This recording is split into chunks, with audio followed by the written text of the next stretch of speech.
Hello and a very warm welcome to our session today, the fourth in our webinar series on the UN Convention of the Rights of the Child.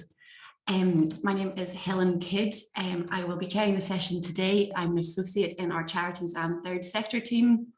I spend a large part of my day advising on charity law and regulation and a little bit on individual philanthropy on a whole host of clients like individuals, family foundations, social enterprises. But you're not here to listen to me today, you're here to listen to our experts, Christine O'Neill and Finlay Mackenzie. So I'll just give you a little introduction to them before they take over and start the presentation. As some of you may know, Christine is our chairman here at Brodie's and a partner in the firm's Government, Regulation and Competition division. Her work involves drafting new legislation, including bills introduced in the Scottish Parliament, and advising clients on the impact of new laws. More recently, Christine has actually advised on implications of the new UNCRC bill on practical issues about how to carry out children's rights impact assessments, which you'll hear more about later on. Happily, Christine is a member of our charities and third sector group here at Brodie's, and she advises Oscar regularly and also charities on their own regulatory aspects. Finlay works very closely with Christine, and he joined the firm in 2020 as a solicitor in the Government, Regulation and Competition division. He also advises clients on a wide range of regulatory and public law matters, including compliance with equalities and human rights issues. Finlay has also recently been advising public authorities on the potential impact of the UNCRC bill, so you'll have some real life experience here to share.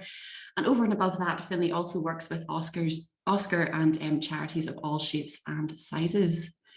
So with no further ado, I'll hand over to Christine, who I think will be taking us on the next slide. Thank you very much, Helen, and good afternoon, everyone. So this is our agenda for the afternoon. We're going to talk a little bit about what the UNCRC is, and then move on to the new legislation that is going to come into effect in Scotland. It's currently the UN Convention on the Rights of the Child Incorporation Scotland Bill. We'll talk a bit about how the bill might affect charities specifically, and we'll also talk about how to achieve compatibility with the UNCRC requirements. And in particular, we will talk about children's rights impact assessments, which are going to be a major part of the new regime. However, before we get onto the substance, we do like to make our webinars as interactive as we can. So we're going to begin with some polling questions for those of you who are attending this afternoon. So if I could ask for the first two polling questions.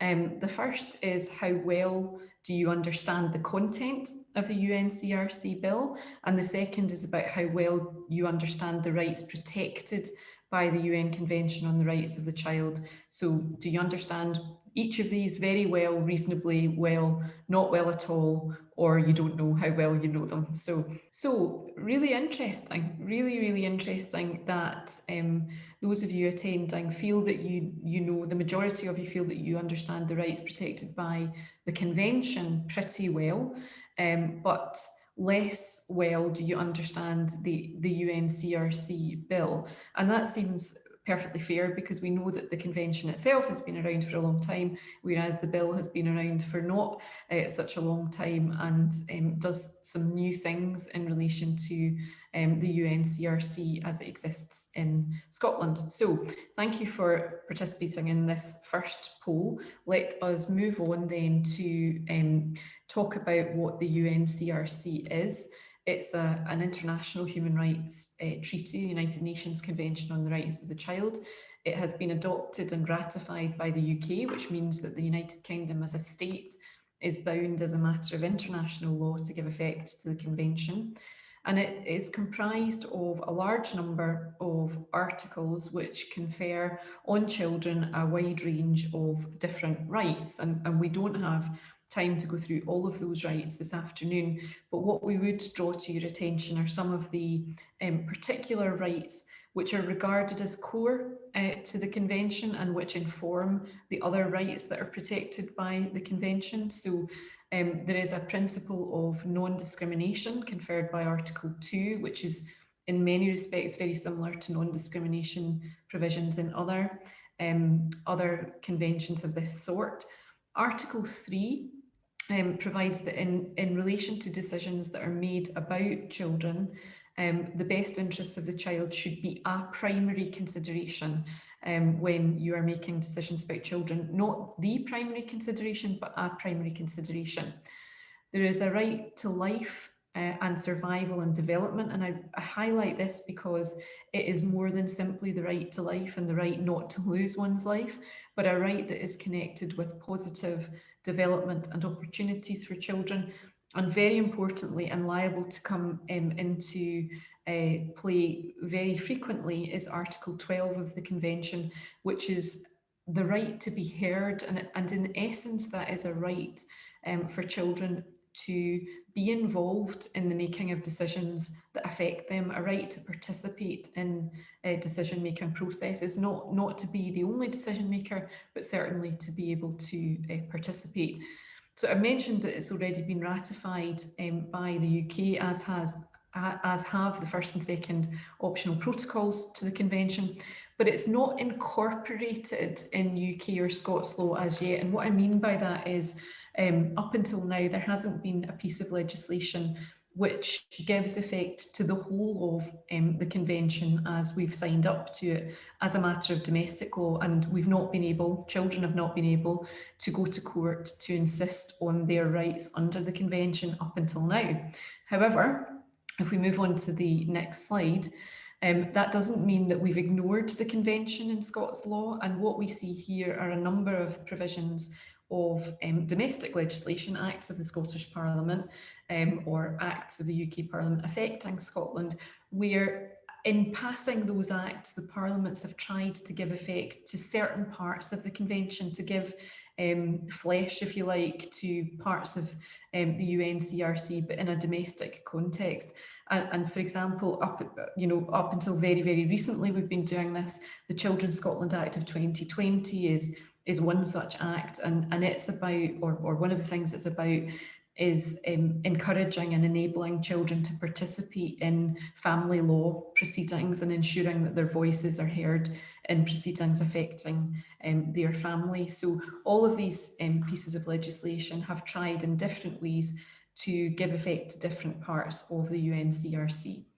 If we move on though to the bill itself, and again, just here I want to start, before we talk about the bill, to ask you a further polling question. So if we can go to the next poll, because we've talked a little bit about the bill.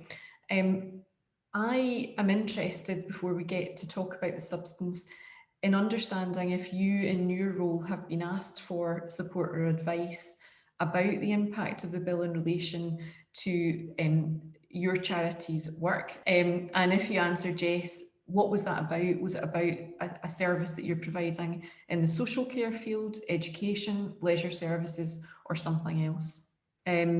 We don't have a great amount of advice being sought from the people who are participating here today. But interesting, and it doesn't surprise me that social care is one of the biggest of the results, and education following. What does it do? It incorporates the convention in Scots law so far as possible. That's the government's language. It wanted to make the UNCRC as enforceable as possible in Scots law. And what it does is it makes it unlawful for certain people to act incompatibly with the UNCRC requirements. And we're going to talk about this in much more detail, but the people who are affected by this incompatibility duty are public authorities and people who are undertaking functions or providing services to children with public money, in very broad terms. So you can see already that this is where charities might be affected by the bill, and we'll come back to the different ways in which charities might be affected. The other things that the bill does, amongst other things, is give new powers to the Children's Commissioner to take legal action against public authorities if there is a concern that those public authorities, or indeed charities, are not fulfilling their duties under the legislation. It requires the Scottish ministers to produce a children's rights scheme. So this is something that will set out how the Scottish ministers believe that they are securing and developing the implementation of the bill's requirements, how they are taking action to further protect the rights of children. And although it's an obligation of the Scottish ministers, Scottish Government to produce the scheme, that scheme will cover what ministers think other people, other public authorities should be doing as well to make sure that children's rights are being advanced. Certain public authorities that are listed in the Act are also going to have to report themselves every 3 years on compliance. And the bill also gives children, young people and their representatives the right to enforce the rights that are protected by this bill. And that includes going to court to enforce those rights. And we'll come back to that later in the session. So if we move on to the next slide, how is it that the UNCRC is relevant to charities? Well, first of all, the provisions of the bill are intentionally broad and they are designed to have a wide application. But there are no provisions in the bill that specifically relate to charities. So if you go to the bill and you're looking for something that talks about the duties of charities, you'll not find it. That's not how the bill works, but there are provisions that apply quite broadly that can and will, we think, capture charities in the work that you do. How will they do that? Well, first of all, and we're going to come back to this duty to act compatibly with the convention itself. That's one of the primary ways in which you may be caught. But there are other ways as well. There is a general duty now imposed on the courts when they are looking at legislation to interpret legislation in a way that supports the UNCRC. So if there are different interpretations that you can put on a law, then the courts should be putting the interpretation on it that most supports and reflects children's rights. And that may arise in the context of charity law. It may arise in the context of the 2005 Act.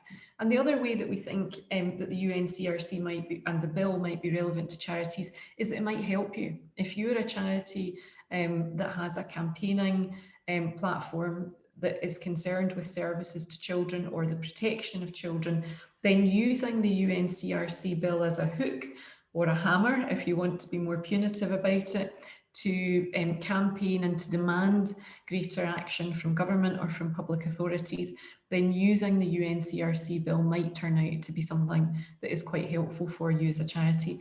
And I see we've just had a question about the sharing of the slides, and yes, we can certainly share the slides after the webinar, and of course the recording that will be available will also have the slides on it. So if we move on to the next slide, I've mentioned a couple of times this duty to act compatibly. So it will be unlawful when the bill comes to be law for a public authority to act in a way that is incompatible with the UNCRC requirements. So to act in a way that breaches the rights that are protected by the UNCRC, and indeed it will be unlawful to fail to act properly and compatibly with the UNCRC requirements. So if a public authority is not doing something, but you or a child or the Children's Commissioner thinks that it should be doing something to reflect the rights protected by the UNCRC, then that could be a ground of challenge. Now, although this applies to public authorities, what the bill doesn't do is it doesn't give you a list of public authorities to which the duty applies. It just says, and it says it in a fairly detailed and complicated way, that this duty applies to public authorities. And one of the things that needs to be thought about is who are these public authorities that are governed by the bill? And we're going to come back to that, because in certain circumstances, private organisations and charities are liable to fall within the sphere of being a public authority for the purposes of this compatibility duty. And in particular, it's liable to apply to charities where the charity itself is performing a function of a public nature. And we'll come back to that. Or you as a charity are doing something for a public authority under a contract or other arrangement. So if you're commissioned by a public authority to do something that the public authority might itself do, then you are liable to be caught by the compatibility duty under Section 6. And you might be caught either because the contract itself tells you that the public authority expects you to comply with the bill, or because the courts take the view that you are actually affected directly by the obligation and that you should be acting compatibly with this duty. It depends on the nature of the functions that are being exercised, or the nature of the functions that the person you're contracting with is exercising. So again, if we move on to the next slide, this question of what is a function of a public nature is not new. It's a question that has been looked at already by the courts in the context of the Human Rights Act of 1998. And you'll see, if you're really geeky and you want to read the UNCRC bill for yourself, you'll see that it bears a lot of similarities to the Human Rights Act, and a lot of the concepts have been borrowed quite explicitly from the Human Rights Act. So the Human Rights Act also imposes a duty on public authorities to act compatibly with the rights, the European Convention on Human Rights that are protected by that Act. And the courts have had to grapple with this question of what is a public authority for the purposes of the Human Rights Act? Who is it who is bound to comply with the European Convention on Human Rights? And there's no absolutely clear single test that can be applied to work out whether somebody is a public authority. You've got your obvious public authorities like local government and central government and statutory bodies, but in the context of charities and others who are carrying out or delivering services, there isn't a single test that is absolutely clear cut. There are a number of factors that get put into the mix. So one of the questions would be whether what you're doing is publicly funded.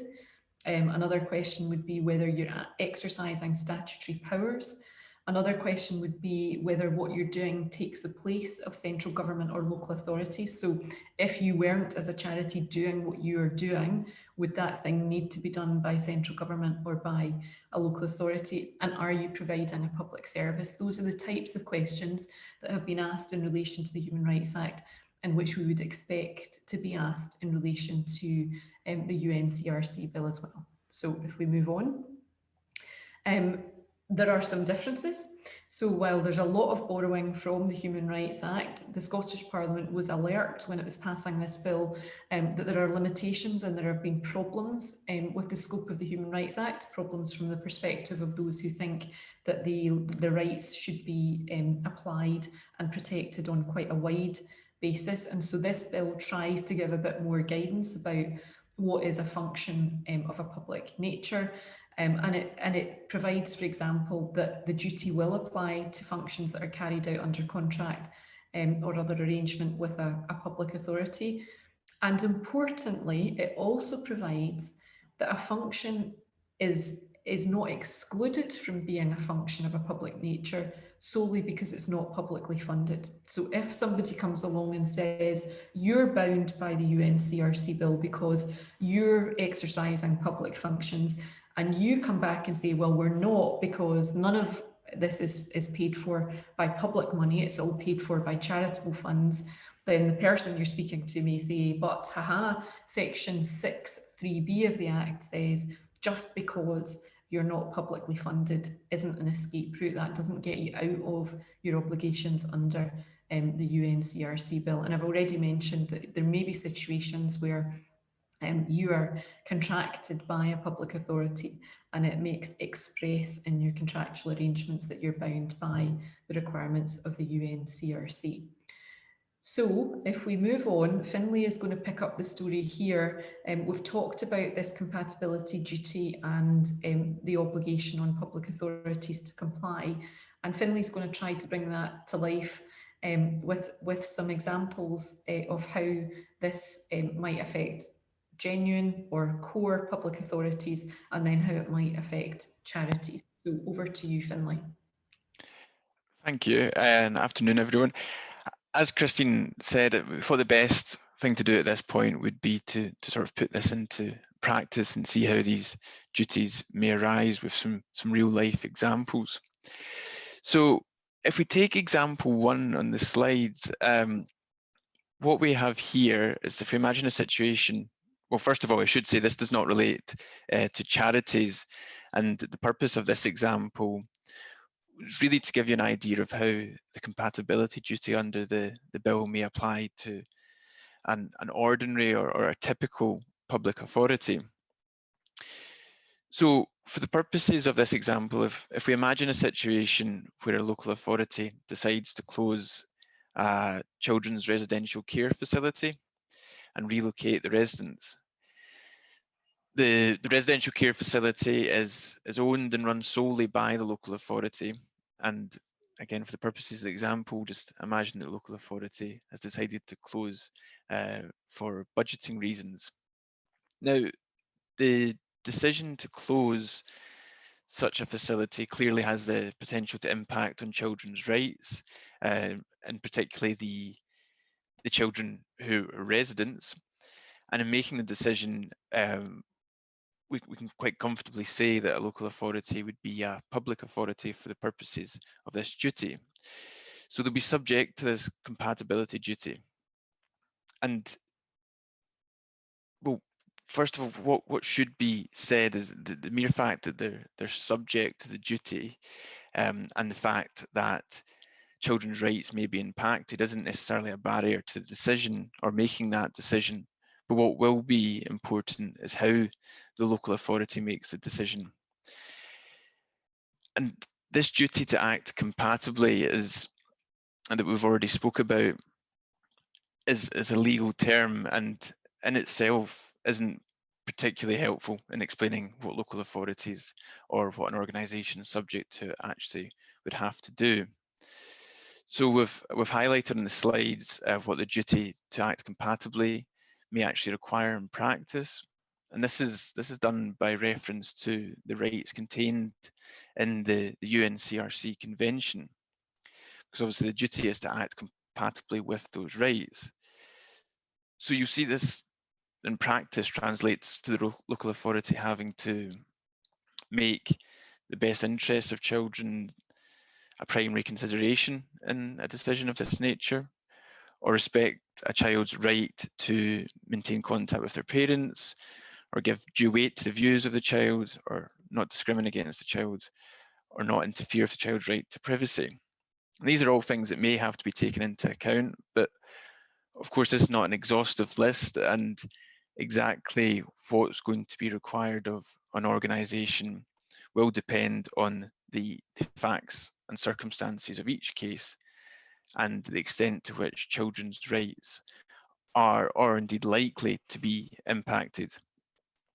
In this example, one of the things we've said, you'd have to give due weight to the views of the children or make children's interests a primary consideration. So it may be useful for the local authority to conduct a consultation exercise to ascertain the views or gather the views of the children. So if we could just move on to example 2, please. So example 2 is slightly different in that this is actually a real life court decision, but it relates to the duty under the Human Rights Act. And as Christine has touched upon, this is a similar duty. And we anticipate that the way that the courts will interpret the duty under the UNCRC bill, it will be similar to how they have done so in the Human Rights Act. So just to give you some background for this case, London Quadrant Housing served an eviction notice on Miss Weaver, and this was due to the rent arrears. As a result, she took London Quadrant Housing to court, arguing, amongst other things, that the serving of the eviction notice infringed on her human rights. In particular, she said, infringed on her right to a private life. London Quadrant Housing was a trust, and they provided social housing to those in need.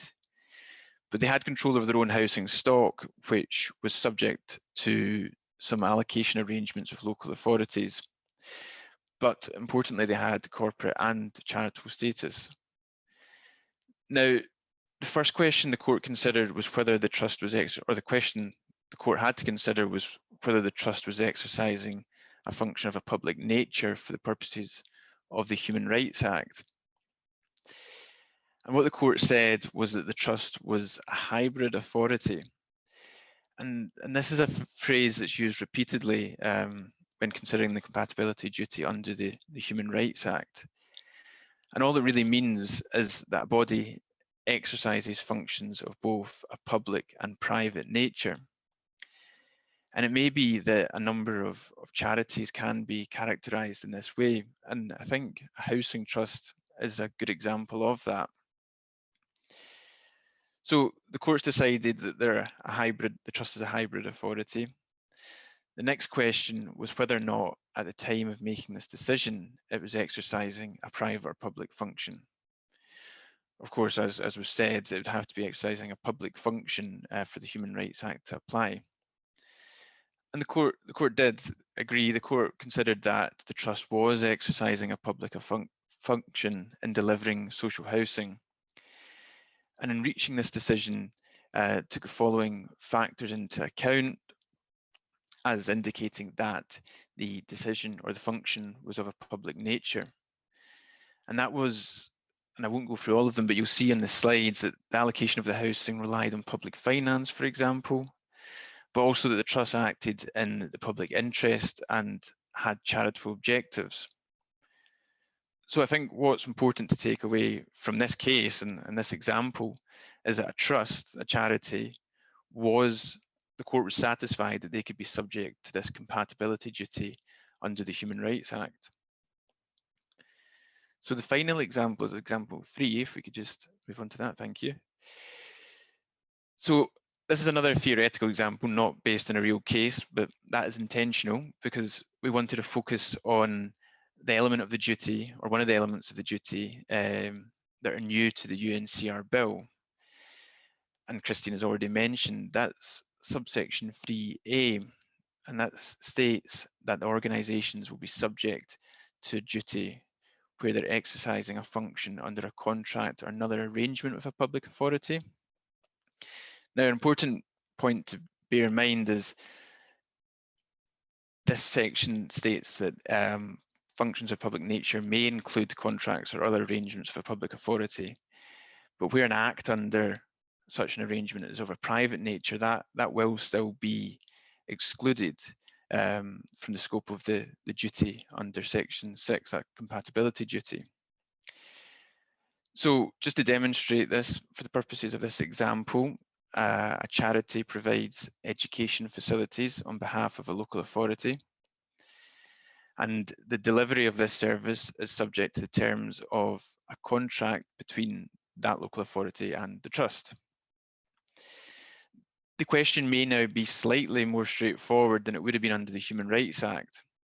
The local authority is a public authority for the purposes of the compatibility duty, and the trust, the charity, has a contract with that public authority, and that is to deliver education facilities or services in this example.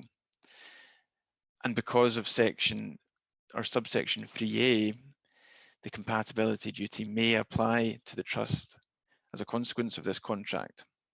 And however, as I said before, it won't apply to the extent that the charity under the contract is exercising a function of a private nature. So if we could just move on to the next slide, please. In those examples and what we've talked about before, we've discussed a lot about what the charities may be subject to. And you may be thinking at this stage, well, what does compliance matter, and what happens if it all goes wrong? Indeed, where charities' day-to-day business or decision-making may have no impact, or there's no likelihood of having impact on children's rights or well-being, then it may not affect your day-to-day business significantly. But of course, you'll have to be aware of the provisions of the bill and continually consider how it may affect your organisation. However, where a charity is subject to a duty under the bill, compliance is extremely important, and we've touched on that briefly already. But a charity is subject, as a result of the bill, to legal duty where it applies, of course. And should it fail to comply with this duty, a child or a person acting on their behalf, so that could be the Children and Young Persons Commissioner, for example, could raise an action against the charity alleging that it has acted or indeed proposes to act in a manner that's unlawful under the bill. And I think that's certainly something to highlight, that idea that an action can be raised just where a charity subject to the duty proposes to act in a certain manner.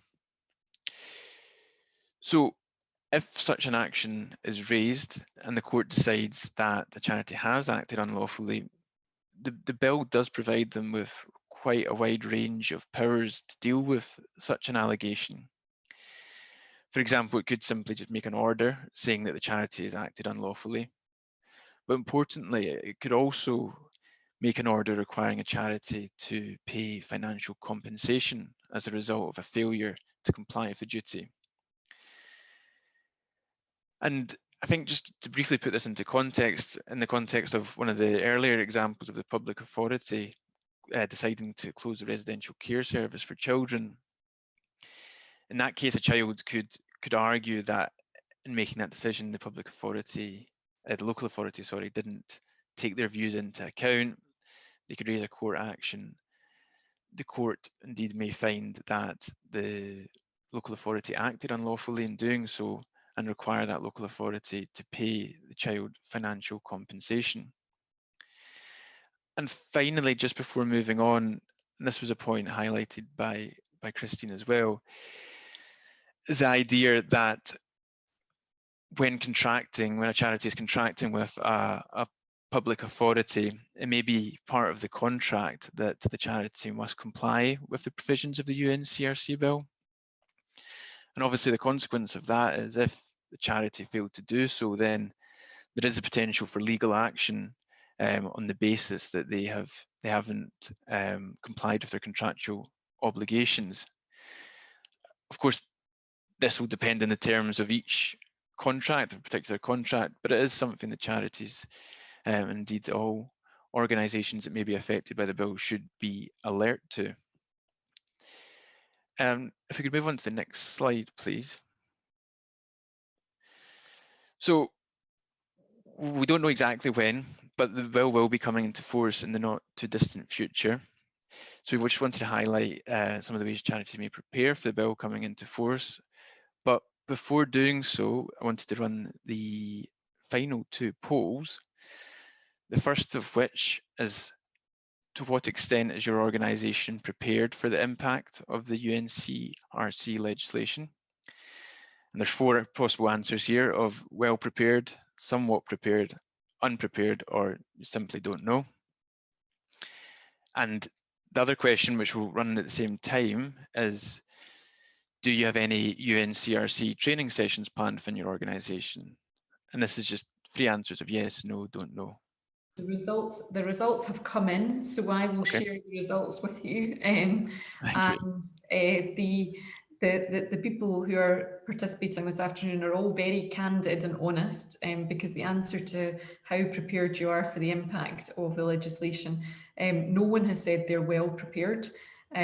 Most people seem somewhat prepared, but a good chunk are unprepared, and quite a few don't know. And in terms of training sessions, there's a fair number who have training sessions planned, but the larger chunk don't have training sessions planned at the moment, or don't know if there is training planned within their organisation. So I think we can say that the picture is mixed, but it's also fair to say that not many of those participating in the poll feel well prepared or highly trained at this stage. Yeah, I think that's completely understandable. But obviously, as we've said, the bill will be coming into force. Exactly when, we don't know, but it will be coming into force in the not too distant future, like I say. So we just included some examples on the slides there of steps that charities may wish to take at this stage. And I'll just go through them briefly. And for starters, charities should consider their functions and the extent to which they may be subject to the compatibility duty. Charities should review arrangements and contracts with other bodies to determine if they may be subject to the compatibility duty as a consequence of such arrangements.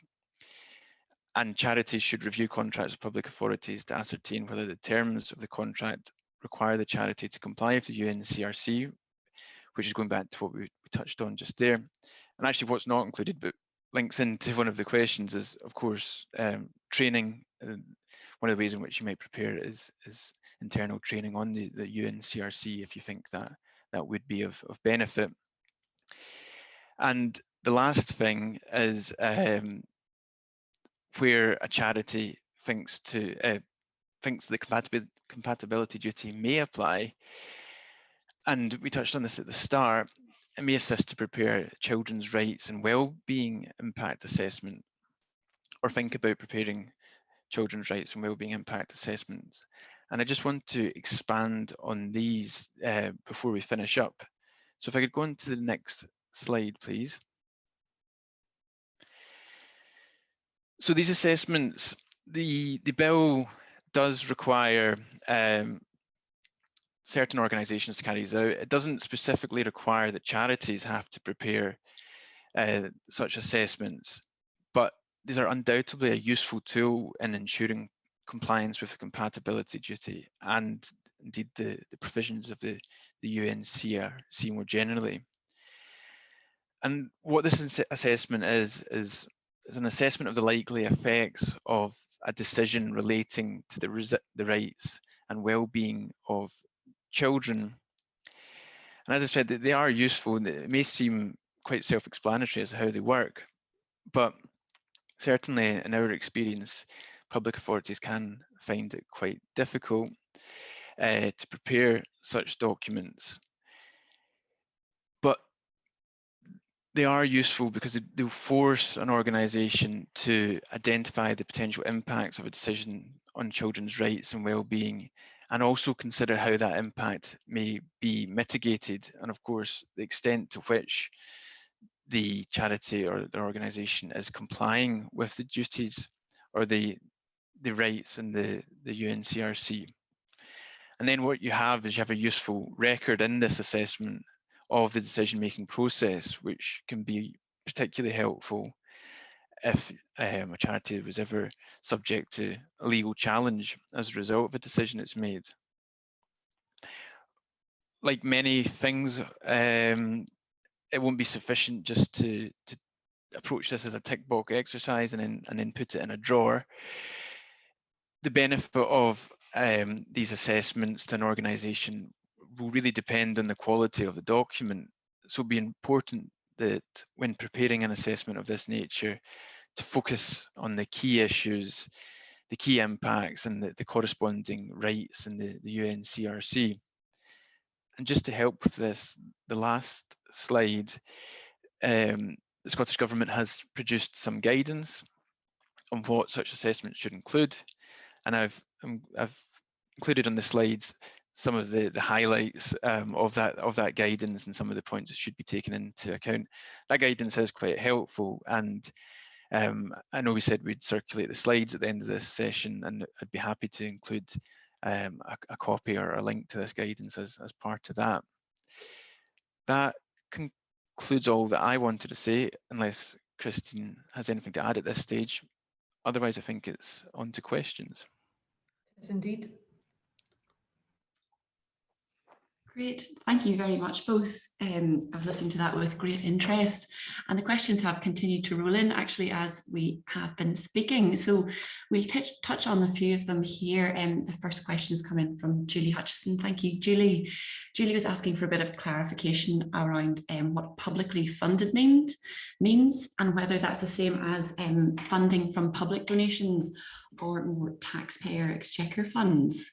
Yeah, and I see that there's another question just at the end of the session on, you know, charities receiving a small amount of government funding, but it not necessarily being the majority of their funding. So the kind of straight answer is, when we're talking about public funding, we mean exchequer funds or actual government funding rather than donations from members of the public. So that's what's meant by publicly funded in the current context. And in terms of whether you are publicly funded because a portion of your income comes from government funds or public sources, it will depend on the degree. And I know that's a terrible lawyer's answer, but I think if you get a grant every so often, which contributes to your running costs but is not your core funding and isn't what keeps you going, then I think you'd have a strong argument that you're not publicly funded. I suspect it may not matter that much, because I suspect that most charities that are affected by this bill will be charities that are not necessarily getting a lot of public money, but nevertheless are delivering services for other public bodies, or doing something that if they didn't do it, the public sector would have to do itself. Thanks very much, Christine. That's very helpful. And we've got another question here about public benefit that charities obviously need to provide to meet the charities test under the 2005 Act, and public function.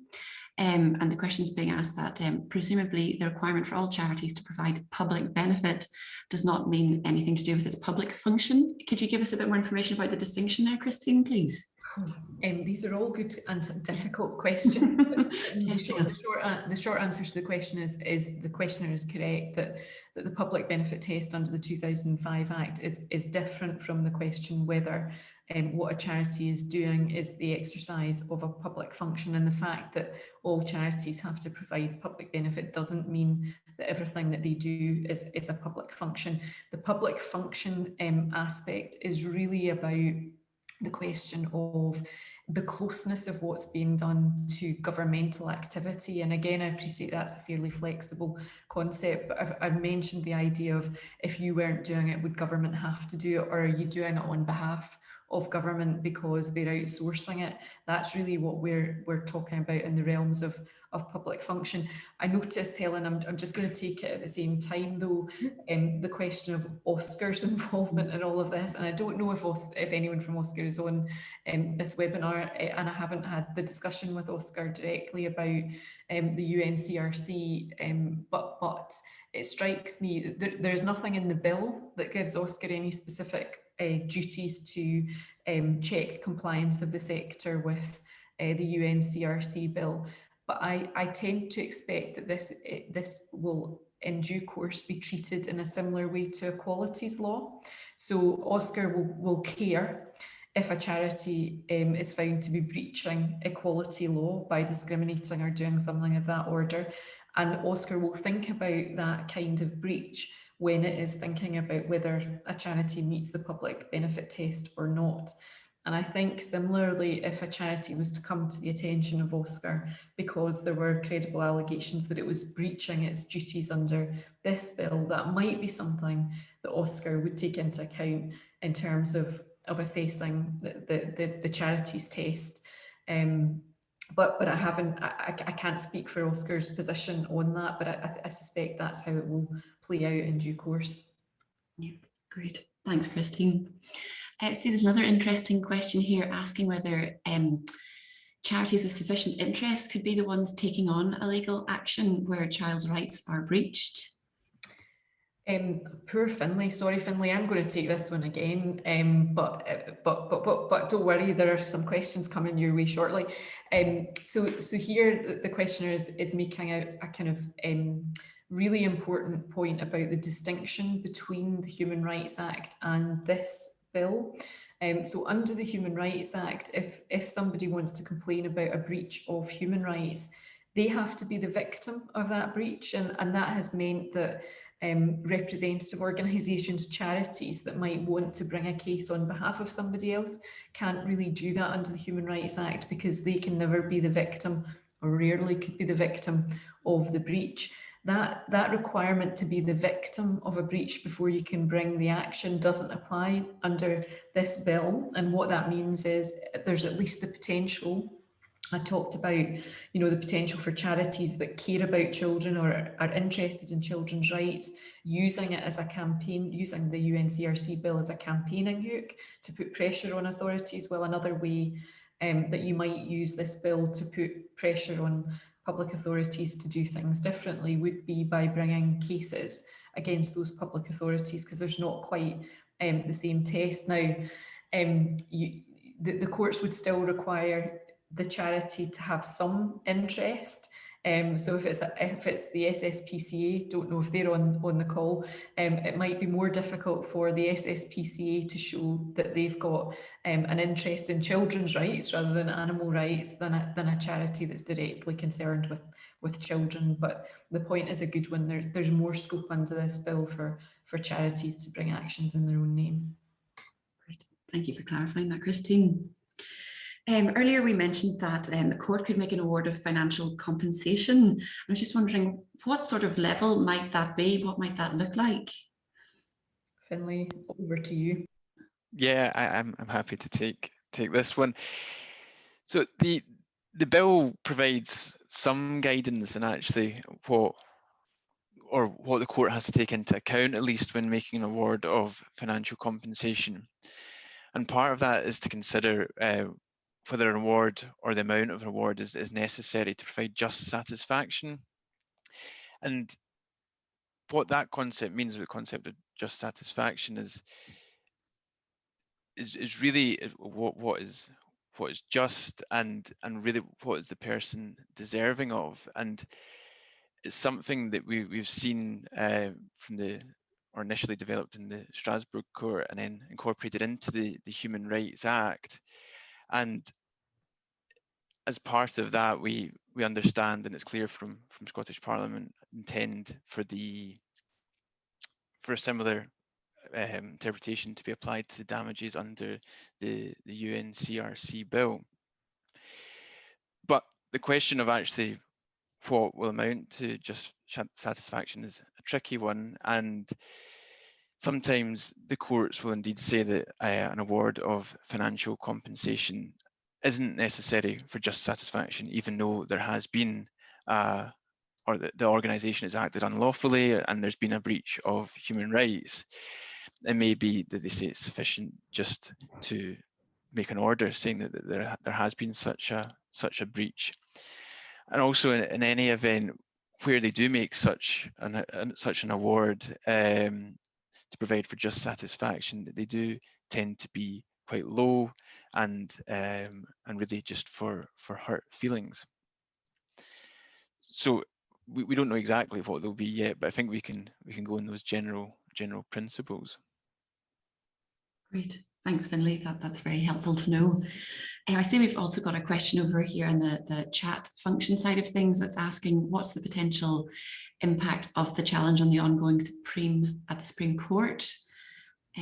Christine, I think I'll have to really directly defer to you on this one, if that's okay. I think Finlay has mentioned that we don't know exactly when the bill will come into force, and that's because the bill is not yet law, and it's because certain parts of the bill have been referred by the UK government to the Supreme Court for a ruling on whether they are properly within the powers of the Scottish Parliament to pass. Now, I don't want to describe it as a technical challenge, because it's potentially a very important challenge around the powers of the Scottish Parliament more generally, but it's a technical challenge in the sense that it tackles some very specific parts of the bill and isn't expected to impact on the vast majority of the provisions that we've been talking about today. So that hearing is this month, the end of this month in the Supreme Court. We might have a decision by the autumn, and if the Supreme Court says that all is well, then the bill will go for royal assent. If the Supreme Court says that in some respects all is not well, then the bill goes back to the Scottish Parliament to try and sort out the bits that are not well. But in either event, you might well expect this to be law by Christmas. And what the bill provides is that it will come into force 6 months after royal assent. That's the latest date. If the Scottish Government wants it to come into force sooner than that, it can order that that's the case. but as a long stop, it will come into force 6 months after royal assent. So by this time next year, we would expect the bill to be pretty much fully in force. Great. Thanks, Christine. And that, I suppose when we're thinking about that timeline, that gives organisations that think in the charity sector that they might be within the remit of the legislation to have a look internally and have a think about how they can be compliant. And that actually kind of neatly links into our last question, which asks, do Brodies have a checklist that might help with preparation on impact assessments? And maybe is that something we might think about developing? Finlay, do you want to explain where we are on developing checklists? Yeah, it's a good idea, and it's something that we are in the process of doing, of collating really information in relation to all the types of assessments. So obviously the children's rights and impact wellbeing assessment is just one type. There's quality impact assessments as well, and we're bringing that all together, and hopefully that can be provide some helpful documentation, and we should be able to circulate that shortly. Or in due course. Let's not make any promises. In due course, yeah. That's what you notice I hesitated. It's definitely under construction. Yeah. We're really conscious of noticing clients having to embark on a range of impact assessments, and this just adds to the list. So yes, we're looking to produce something that is a kind of handy guide to the different checklists you might need to deal with. Great, thank you very much both. Well, I think we've gone through the questions that have been submitted, so thank you very much for everyone for engaging with us today. I think on the last slide, we actually, if we could just go back to that, please, we had a note about our final instalment of our 5-part webinar series that Christine will be hosting on the 17th of June. So Christine, not me. Oh, sorry, Charles Livingston is hosting on the 17th of June. But you might want to just let everyone know a little bit more about that, if that's all right, Christine. No, I've opted out of this session. Fair enough. Charles is going to try to manage a debate amongst children and young people about what they think of the bill, what they think of the UNCRC, and whether it's a good idea or whether it's just a boon for lawyers like us. So I've got a suspicion about where this debate will end up, but it's the last in the series of our UNCRC events. Great, thanks, Christine. Well, I suppose in summing up today, if we were going to focus on one key takeaway, is that if you are a charity working in the third sector and you're providing services or engaging with children, the UNCRC is certainly going to be something that you're going to have to pay attention to, because it might affect you directly. And if you're the kind of charity or organisation that is providing contracts on behalf of a local authority, public authority, that is something that's certainly going to affect you. So if this is something you would like to talk to us further about, or we could take those questions offline, please feel free to contact Christine, Finlay, or myself. And all that's left for me today is thank you very much, everyone, for joining us today and giving us your time.